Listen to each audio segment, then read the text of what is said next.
ও অর্থনৈতিক মুক্তির প্রতীক শহীদ প্রেসিডেন্ট জিয়াউর রহমান প্রাণ দিয়ে দিয়েছেন, মাওলা রাজপথে বুক পেতে দিয়েছেন পুলিশ। এদেশের বাক স্বাধীনতাকে রুদ্ধ করে রেখেছিল, এদেশের মানুষের ভোটাধিকারকে।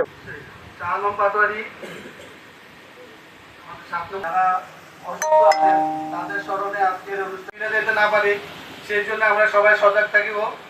অবগত আছে যে আপনাদের সকলের সাহায্য, তারা আমাদের দেশের জন্য গণতন্ত্র প্রতিষ্ঠার জন্য আজকের এই অনুষ্ঠান। এ পর্যায়ে শহীদ প্রেসিডেন্ট জিন্দাবাদ দিকে অগ্রসর হয়, সবার সহযোগিতায় আমি এই কামনা জানাচ্ছি। আসলে আমি ব্যক্তিগতভাবে আমাদের এলাকার অত যে সরকারের খুনি বাহিনী তারা কিভাবে এই দেশের ছাত্র জনতার উপর, এটাই সৃষ্টির বিধান। শুধু জুলাই গণঅভ্যুত্থান নয়, এখানে যারা তরুণ আছেন তাদেরকে আসসালামু আলাইকুম।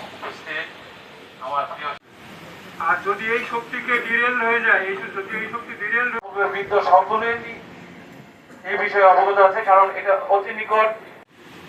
এই কান্ডারির নারী আমাদেরকে দেশ ও দেশের সেপাই কাবেল আর্জেনা নসিব করেন মাওলা।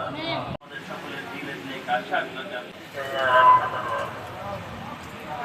গত 24শে জুলাই মাসে ছাত্র জনতার আত্মহতির গণ অভ্যুত্থান, দুনিয়া কাঁপানো 5ই আগস্ট